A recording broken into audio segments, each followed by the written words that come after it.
Биз кичинекей эле мамлекетпиз. Бойдо эки тараптабыз, тойдо бир тараптабыз. Кедей кембагалдар эмес, байлар бара турган шайлоо болуп атат. Кыйындын кыйынын эл шайлаш керек, эл тандаш керек. Азыркы бийлик тымызын куугунтукташты шайлоого барайын дегендер оюп жүр. Партиянын эртеңки шайлоого барбасы кайсы СДПК барар, Атамбаевка болушам десең, мага болуша турган киши жок болуп калат да. Руслан Казакбаевдин тоюна бардыңызбы? Руслан Казакбаевдин тоюна бардым. Ал тойго Руслан Казакбаев менин эң жакын биз бир атанын балдарыбыз, кадимки Каработо бийдин урпактарыбыз. Анан мен анын тоюна бара албай койбогон эмесмин, анткени туугандык. Бирок аяна чейин отурган жокмун, ачык айтайын. Ал жерде ким карап болгон жок.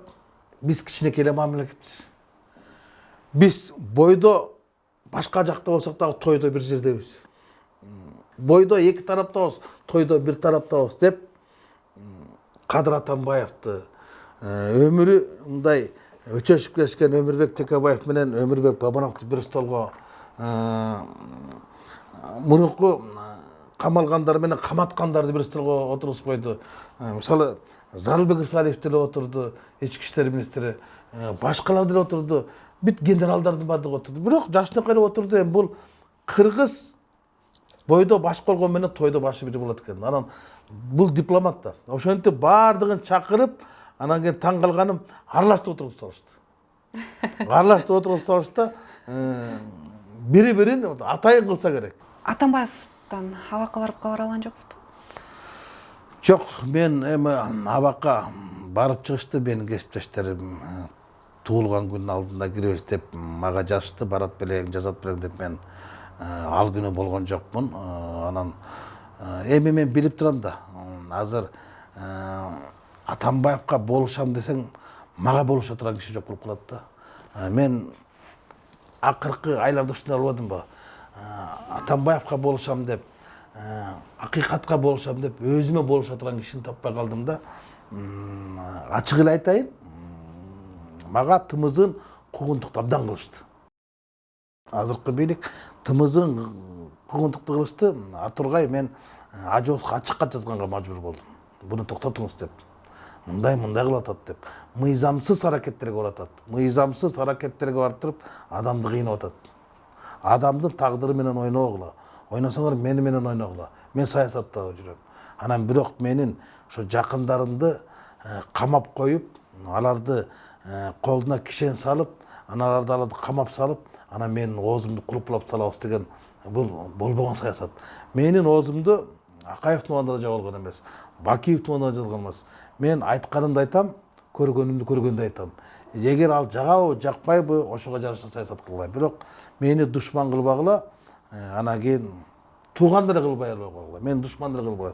Мен өзүмдү саясат жүргүзгөн кишимин. Бирок менин жеке саясаттагы көз карашым үчүн, менин саясаттагы айткан сөздөрүм үчүн менин жакындарымды азапка салбагыла. Аларды камакка салбагыла, алардын колуна кишен салбагыла деп айтканым. Анткени ошондой болду да. Ошондой тымызын арамза куугунтук кылышып алып, билмексенге салып отурушты да. Шайлоо да жакындап калды кийинкиси. Ушул өзүнүн тарыхы, чоң тарыхы бар, баса өткөн жолу бар КСДП партиясынын келечеги кандай болуп атат? КСДП экиге бөлүнүп, азыр кимиси шайлоого барат, кандай болот? Ошол суроо менин дагы өзүмө кадалып турат да. Эртеңки шайлоо кандай болот, эртең кайсы СДПК барат. Мен бирок өзүмдүн калыс пикиримди айтып келгем. Азыр дагы айтып берем, партияны күч менен тартып алуу бул туура эмес. СДПКны түптөгөн, СДПКны күчтөгөн жалгыз эле Атамбаев болгон эмес да, анын мүчөлөрү болгон. Анан ошонун 100 миңдеген мүчөлөрүнүн баардыгын жүзүн буруп туруп, анан кийин ошол партиядан чыгарылган кишиге басып берип койгон бул баскынчылык саясат. Бул рейдерлик саясат. Мен аны азыр да айтам, ошого кол кабыш кылып аткан бийликти дагы мен ачык эле айтам, туура эмес кылып атат. Анткени эми бул мындай да, бирөөдүн партиясын тартып алган, барып ал эле бирөөдүн аялын тартып ала албайсың. Бул менин аялым деп. Анан ошол партиянын эртеңки шайлоого барбасы өкүмөн болгондой менде деле ошондой өкүмөн. Анткени мен ал партиянын мүчөсүмүн, саясий кеңештин мүчөсү болбосом дагы мен үчүн ошол партияда эле турам. Партиянын эл алдындагы берген убадаларын аткаруунун алкагында иштеп жатам, ошонун үстүндө иштеп жатам. Анан партия барабы барбайбы бул эми эртеңки күндүн маселеси. Ошол партиянын келечегине жараша мен дагы аракет кылам. Балким оюңуз жолуңуз бир башка саясий топтор бардыр. Эми андайлар жок эмес, бар. Сунуштар көп эле. Менин чын айтканда шайлоого барайын деген деле оюм жок. Мен ушунчалык баягы саясаттан чарчадым, тажадым эмес, мындай чарчап калдым. Анан экинчиден мени шайлоого, кийинки шайлоого аттануу арсар болуп турбайбы? Ал эмнеликтен? Анткени азыркы бүгүнкү күндөгү биз бара турган шайлоонун эрежеси мага жакпай турат. Анткени мен буну айттым, дагы да айтам. Эгерде биз азыркы шайлоо кодекси менен шайлоого бара турган болсок, кийинки келе турган парламент, мындан кийин келе турган, мындан дагы начар болот деп мен айта алам. Анткени ага негиз бар. Кедей кембагалдар эмес, байлар бара турган шайлоо болот атат. Банкирлер бара турган шайлоо болот атат. Байлар, базаркомдор, анан акчалуулардын, капчыгы алымдардын эле кармашы болуп, кадыры алымдардын кармашынын баардыгы алыста калат да. Мына ошого шарт түзүп койбоду. Чыныгы шайлоодо кыйындын кыйынын эл шайлаш керек, эл тандаш керек. Азыр бизде бул шайлоо эмес да, бул бурмалоо. Бул жайлоо, шайлоо эмес. Анткени азыркы күндө кимдин ким экенин, мандат ала турган, мансап ала турган кишини эл эмес, партия лидерлери тандап атат. Бир киши тандап атат, бир бүтүндөй мамлекет тандоо укугунан алыстап калбаду. Мына ошол кодекс дагы баш мыйзамга карама каршы келет. Мен башынан эле ошол шайлоо кодексинде ошо көпчүлүктөр колдой кошту, ошо жогорку кеңешке 90 гана депутат жетет. Неге? Анын 45-и бир мандаттуу округтардан келсин, 45-и саясий партиялардан келсин. Мына ушунда гана карышкыртоо кояман болот, элдин дагы канаттаны сурот, бийлик да канаттанат. Эгер күчтүү партиялар болбосо, алар 45 мандат үчүн күрөшсүн. Эл өздөрүнүн өкүлдөрүн өздөрү шайласын да. Анда элдин шайлоосу кандай болуп калат? Эл шайлоого катпайбы, эл партияны шайлап атат, партия болсо ичинен өзү тандап атат. Элдин тандоосу менен партиянын тандоосу бул эки башка. Ошон үчүн бул эки баштуу шайлоо болуп атат да. Мен ошого каршымын. Анан азыркы боло турган, алдыдагы боло турган шайлоодон мен чочуруп калып турам. Анткени шайлоонун жүрүшү бир топ күтүлбөгөн жагдайлар жаратат. Анткени эл азыр элитадан тажап турган убак. Анан ошол элита кайра шайлоого барам десе, элдин жобу кандай болот? Эң ириде мага ошо элдин пикири, эксперттердин пикири эмес, элдин пикири эсеп. Элдин пикири мен эл айланып, эл аралап жүрүп көрдүм. Алар бирден бир азыркы элитанын кайрадан бийлик башына барышына каршы. Эгер ошондой боло турган болсо, биз мындай чоң акцияларга чыгабыз деп, мына ушундай кырдаалда шайлоого барыш керекпи, барбаш керекпи? Ушундай кырдаалда ошондой кодекс менен барыш керек, барбаш керек деп буну бийлик чечиш керек. Азыркы шайлоо кодекси бул эртең бир чоң аламатка алып келиши мүмкүн. Чоң Кыргызстандагы бир мындай эл, карапайым эл менен бийликтин чоң кармашуусуна алып келиши мүмкүн. Анан шайлоолордун этеги же болбосо жыйынтыгы жокко чыгарышы мүмкүн. Эл эгер ошол элитадан утуруп калса, жөн эле бийлик берип койбойт. Анткени элдин бийликтен болгон чыдамы кетип, үмүтү үзүлүптүр. Алар эртең ошо бир жаштар барсын деп мындай эңсеп турган убакта өтө мындай этият мамиле кылбасак, эртеңкибиз өтө күрдөлдүү, күтүлбөгөн саясаттар орун алып, мен коркуп турам да, бир Кыргызстанда бир дагы бир чоң ынтымакты эмес ыңкылаптын башынан чыгып калабызбы деп. Рыскелди мырза, эмки 5 суроомо ооба же жок деп гана жооп бере аласыз. Эртең менен көзүңүздү ачар замат эле биринчи телефонду карайсызбы? Жок. Күндүн чыгышын карайм. 120 депутат Кыргызстан үчүн көппү? Көп. Төкмө акын болуу жөнүндө мурда кийин ойлонбодуңуз беле? Азыр ойлонуп атам. Феминизмди колдойсузбу? Колдобойм. Спорт менен машыгасызбы? Машыгам. Эми азыр эле шайлоо жөнүндө сүйлөшүп атабыз. Кийинки шайлоо мындай бир өтө опурталдуу болоорун айтып атабыз. Депутаттык креслонун баасы канча? Эми баалар көтөрүлөбү? Депутаттык креслонун баасы көтөрүлөт. Анткени кийинки шайлоолорго чек, маселен 7%-дан 9%-га көтөрүп койбоду. Бул деген мурун 150 миң добуш алган партия өтсө, азыр эми 170-180 миң добуш алчу. Демек, алардын дагы акчанын дагы курсу көтөрүлөт. Эгер мурун эми ачык эле сөз, муну жашырганда эмне элдире билет да, ар бир мандат 200-300 миң доллардан турган болсо, азыр 500 миң долларга чейин барышы мүмкүн. Анткени азыртан угуп атам, кээ бир менин кесиптештерим алар бир дагы мындай шайлоочулар менен болгон жолугушууларга деле барбайт. Болгону акчасын берип коет дагы, ошол жанагы биринчи сессияга костюмшумун, галстугун, көйнөгүн, туфлисин үтүктөп даярдап коюп отура беришет. Анткени алар сатып алып атпайбы? Алар кеп ошондо да алар элдин шайлоосун акча менен сатып алып атпайбы? Мына мен 500 миң доллар берем, мага сен мандат бересиң деп. Ушул шайлообу? Бул алдоо да, бул баалоо да.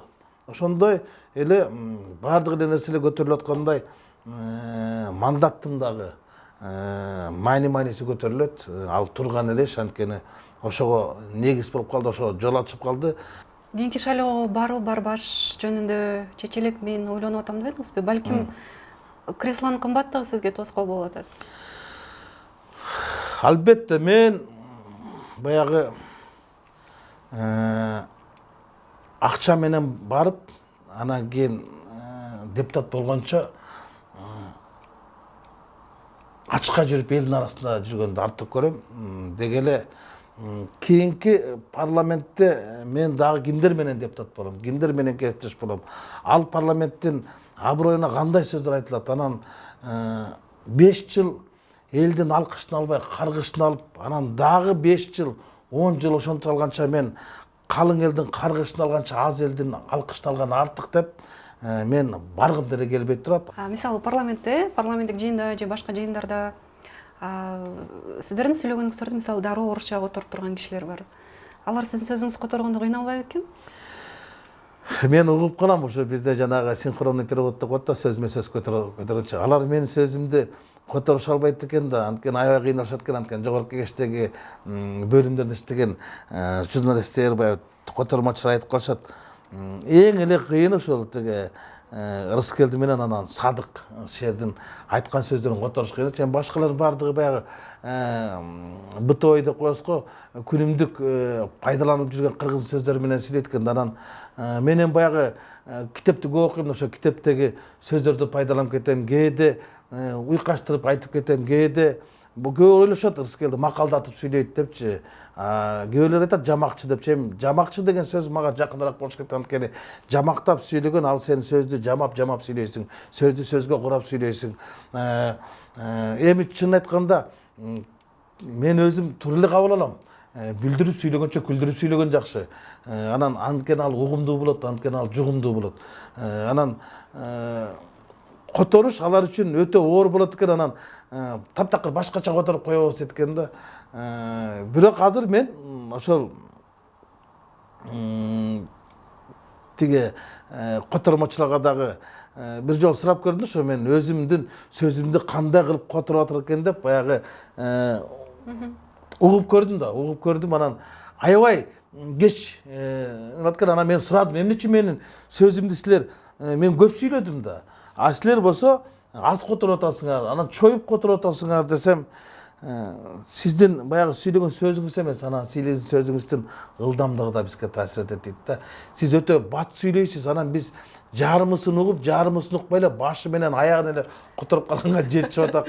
Ушу маанисин сактап калганга аракет кыласыз. Сиз бизге таарымаңыз, биз сизди сыйлайбыз, жакшы көрөбүз. Бирок ушунчалык кооз сүйлөйсүз, анан бат сүйлөйсүз. Ушу башкасын дагы макулбуз, бирок ушу ылдамдыгыңызды азайтсаңыз дейт. Анан мен эми бул болбойт деген. Бул талант бұл табиғаттан келеді екен да, табиғаттан келеді екен. Аны басаңдатып қойыш отырған мындай бір уручкасы же бір неме пульті жоқ екен да. Рыскелди мырза, Момбеков деп Google'га же YouTube'га издесек кандай маалыматтар чыгат билесизби?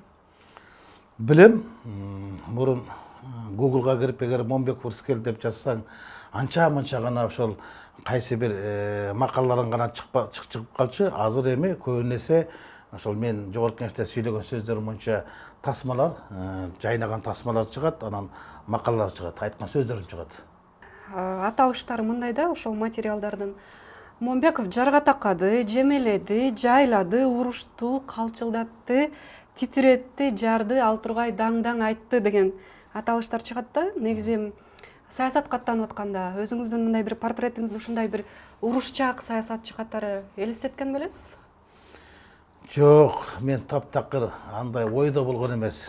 Мынчалык мен эл алдындагы рейтингим же болбосо беделимдин ушунчалык бийик белге жетери мен 3 кытымды түшүмө кирген эмес. Мен мынчалык атактуу саясатчыга айланып кетеримди таптакыр элестеткен эмесмин.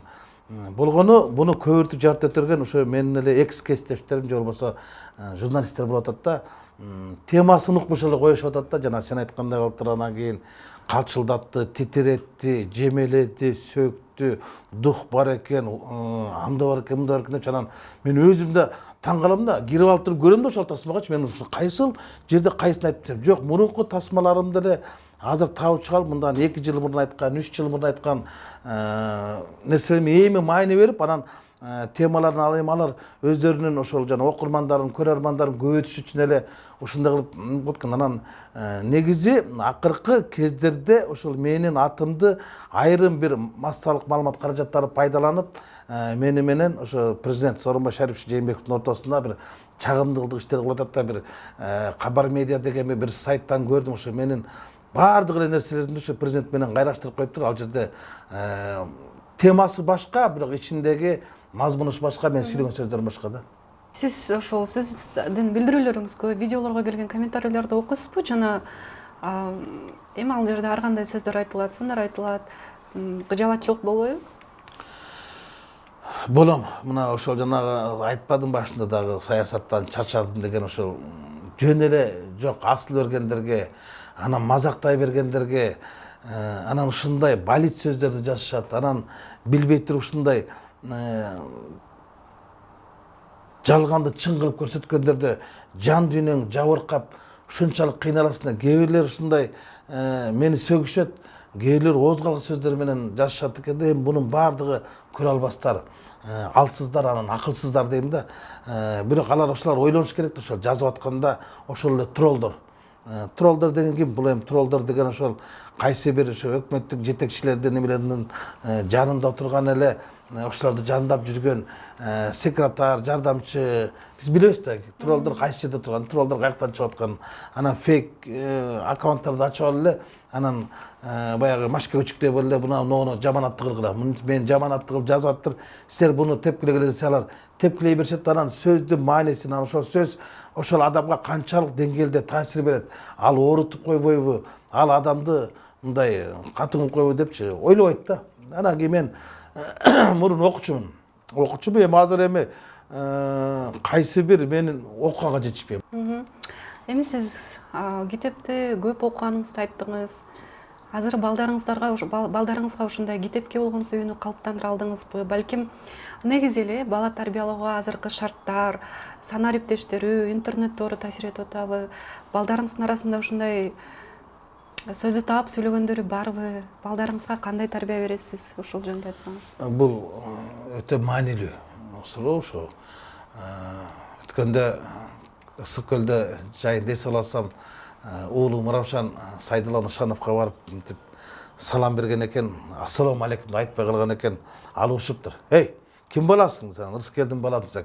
Атаң кандай Кыргызстан баарын акыл үйрөтөт. Сен болсо акылың жок келип амандашканда ассаламу алейкумду айтпайсың деп, сүзүп алып кала бересиң деп айткан экен. Ал сөз мага катты тийди. Мага катты тийди, балама да катты тийди. Ара мен бирок балама катты тийдим.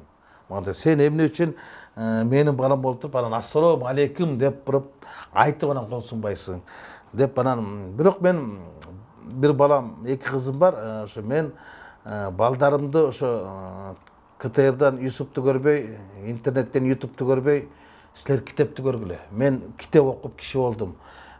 Китеп бул деген бул байлык.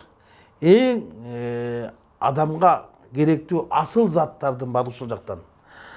Сен башка WhatsApp'та окусаң көңүлүң тоет, тамак жесең курсагың тоет.